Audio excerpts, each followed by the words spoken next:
Known for its breathtaking natural beauty, cool climate, and mist covered landscapes, Wayanad continues to attract visitors from across the country. However, its location in an ecologically sensitive zone, frequently hit by floods and landslides, has severely impacted livelihoods and the local economy. Ahead of this year's assembly elections, stakeholders in the tourism industry are calling for a focused roadmap on tourism, agriculture, and basic infrastructure to revive the district's economy after successive natural disasters. 2018 ഒരു മഹാപ്രളയം വയനാടിനെ സാരമായി ബാധിച്ചു. അതിനുശേഷം 2019 പ്രളയം, 2020 Covid, അതിനുശേഷം ഉണ്ടായ മുണ്ടക്കൈ ചുരൽമല ഉരുൾ ദുരന്തം, ഇതെല്ലാം ടൂറിസം മേഖലയെ സാരമായി ബാധിച്ചിരിക്കുകയാണ്. അപ്പോൾ അവിടുന്ന് ഒരു പുനർജീവനം ആവശ്യമുണ്ട്. ഇതിലേക്ക് ആളുകളെ, ഇവിടുത്തെ ടൂറിസം മേഖലയെ എത്തിക്കാൻ വേണ്ടി സർക്കാരുകൾ ശരിക്കും ഉണർന്നു പ്രവർത്തിക്കേണ്ട സമയമാണ്. ടൂറിസം മേഖല വളരുന്നതോടു കൂടിയാണ് വയനാടിന്റെ വികസനം സാധ്യമാവുക. 3 മണ്ഡലത്തിലും 3 നിയോജകമണ്ഡലത്തിലും മത്സരിക്കുന്ന സ്ഥാനാർത്ഥികളോട് ഞങ്ങൾക്ക് പറയാനുള്ളത്, നിങ്ങൾ ടൂറിസം, കൃഷി, ഇവിടുത്തെ അടിസ്ഥാന ജനവിഭാഗത്തിന്റെ പ്രശ്നങ്ങളിൽ ഊന്നിയുള്ള വികസന അജണ്ട മുന്നോട്ട് വെക്കണം. രാഷ്ട്രീയം നമുക്ക് പിന്നെ ചർച്ച ചെയ്യാം എന്നാണ് അഭ്യർത്ഥിക്കാനുള്ളത്. Echoing these sentiments, social workers stress that candidates should present a clear vision to strengthen the district. They have urged the political class to promote initiatives where natural beauty and tourism complement each other, while also exploring opportunities such as disaster tourism.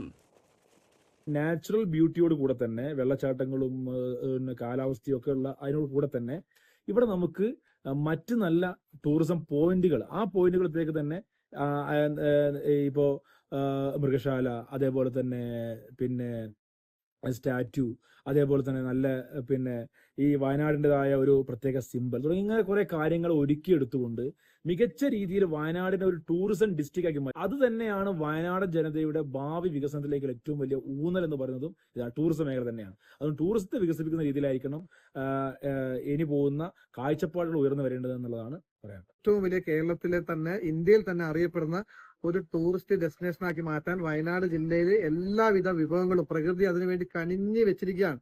ഇത്തരം വലിയ സാധ്യതകളെ ഇന്ന് വരെയുള്ള യാതൊരു വിധത്തിലുള്ള ഭരണകർത്താക്കളും തിരിഞ്ഞു നോക്കിയിട്ടില്ല എന്നുള്ളത്. പല സ്ഥലങ്ങളിലും ഇപ്പം ഡിസാസ്റ്റർ ടൂറിസം എന്ന് പറഞ്ഞൊരു സംവിധാനം വരെയുണ്ട്. ഇപ്പൊ ദുരന്ത മേഖലകളിൽ ആളുകൾ വരുന്നതും കാണുന്നതൊക്കെ ഈ ജപ്പാൻ പോലെയുള്ള സ്ഥലങ്ങളിൽ ഡിസാസ്റ്റർ ടൂറിസം ഉണ്ട്. അതേപോലെ തന്നെ വയനാട്ടില് നമ്മുടെ തുരങ്കപാത വരുന്നു. ഈ തുരങ്കപാതയിൽ വയനാട്ടിലെ യാത്രാ ദുരിതം തന്നെ ഇല്ലേ ഒരു ടൂറിസ്റ്റുകളെ ആകർഷിക്കുന്ന രീതിയിൽ മാറ്റിയെടുക്കാൻ പറ്റും.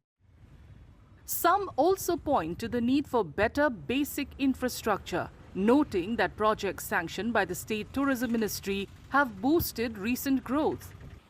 They urge future representatives to sustain this momentum with targeted marketing strategies to position Wayanad as a major tourism hub. അടിസ്ഥാന സൗകര്യങ്ങളുടെ ഡെവലപ്മെന്റ്സ് ആണ് ഇവിടെ വരാത്തത്. കാരണം നമുക്കറിയാം, വളരെ ഒരു ടൂറിസം ഹബ്ബായി മാറിക്കൊണ്ടിരിക്കുമ്പോൾ പോലും ബേസിക് ആയിട്ടുള്ള നീഡ്സ് ഇവിടെ വരുന്നില്ല എന്നുള്ള പറ്റാണ്. ഗവൺമെന്റ് അതിന് നമ്മളിപ്പോൾ റിയാസ് മിനിസ്റ്റർ അടുത്ത് തന്നെ നിരവധി തവണ നമ്മൾ വിവിധ പ്രൊജക്ടുകളായിട്ട് ബന്ധപ്പെട്ട് പോയിരുന്നു. അദ്ദേഹം കുറെ പ്രൊജക്ടുകൾ സാങ്ഷൻ ചെയ്തു തന്നു. അതോടുകൂടിയാണ് വയനാട്ടിലെ ടൂറിസം വളരെ ഒരു ഹൈക്കിലേക്ക് വന്നുകൊണ്ടിരിക്കുന്നത്. ഇനി ഒരുപാട് സാധ്യതകൾ വയനാട്ടിലുണ്ട്. ആ വയനാട്ടിലെ ടൂറിസം സാധ്യതകൾ ഉപയോഗപ്പെടുത്തിക്കൊണ്ട് വയനാട്ടിലെ ജനങ്ങളുടെ മുഖ്യധാര അവരുടെ ജീവിത ഉപാധിയായിട്ട് മാറിക്കൊണ്ടിരിക്കുകയാണ് ഇപ്പോൾ ടൂറിസം മേഖലയിൽ. Some also argue that human-animal conflicts do not directly affect tourism in the region and emphasize the need to explore new destinations, lift the night travel ban, and implement online booking systems. Man-animal കോൺഫ്ലിക്റ്റും ടൂറിസവുമായിട്ട് direct impact ഒന്നുമില്ല. അതിന്റെ സൈഡായിട്ട് വരുന്നൊരു സാധനം മീഡിയാസിൽ അല്ലെങ്കിൽ exaggerated stories വന്നു കഴിഞ്ഞാൽ അന്നേരം ചില സമയത്തുള്ള ചോദ്യം വരും, അവിടെ നമുക്ക് വരാൻ സേഫ് ആണോ? അതിൽ കഴിഞ്ഞൊരു മാൻ ആനിമൽ കോൺഫ്ലിക്റ്റ് കൊണ്ട് ഡയറക്റ്റ് ഒരു എഫക്ട് ചെയ്തിട്ടില്ല ടൂറിസത്തിലെ. ഓക്കെ, ഇനിയിപ്പോൾ ഭാവിയിലേക്ക് തെരഞ്ഞെടുപ്പ് വരാൻ പോകുന്നതാണ്. അപ്പോൾ അതിനെ മുൻനിർത്തി എന്തൊക്കെ സജഷൻസ് ആണ് നിങ്ങൾക്ക് ഈ വരുന്ന ആളുകളോട് പറയാനുള്ളത്? ഫസ്റ്റ് പ്രയോറിറ്റി നമ്മൾ അടച്ചിട്ടിരിക്കുന്ന മുത്തങ്ങ റോഡ് നൈറ്റ് ബാൻ ഒഴിവാക്കുക എന്നുള്ളതാണ് ഫസ്റ്റ് പ്രയോറിറ്റി ആയിട്ട് ചെയ്യേണ്ടത്. എല്ലാ എക്കോ ടൂറിസം സ്പോട്ടിലും ഓൺലൈൻ ബുക്കിങ്ങിനുള്ള ഒരു സംവിധാനം ഏർപ്പെടുത്തുക. പിന്നെ നമ്മുടെ വയനാട്ടിൽ ഒരു സ്പ്രെഡായിട്ട് കിടക്കുന്ന ഒരു സ്ഥലമായ കാരണം പല നല്ല ലൊക്കേഷൻസും ഐഡന്റിഫൈ ചെയ്യാനും ഡെവലപ്പ് ചെയ്ത് കൊണ്ടുവരാനുണ്ട്.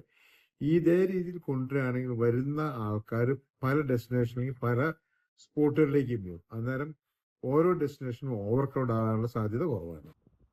The LDF candidate in the fray from Kalapeta, one of the 3 constituencies in Wayanad, also highlights the need to develop major tourism centers and create projects that can emerge as key attractions in the area.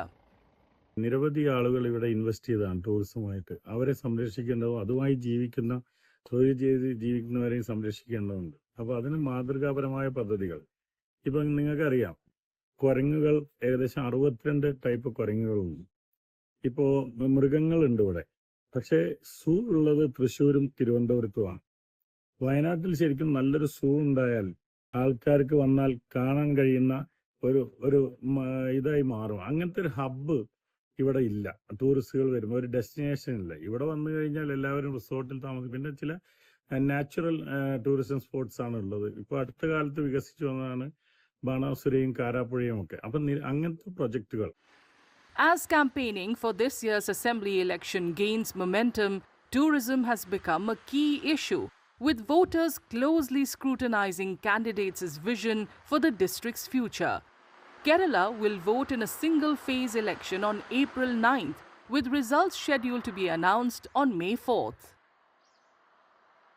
You like this video? Then like, share and subscribe to Mirror Now.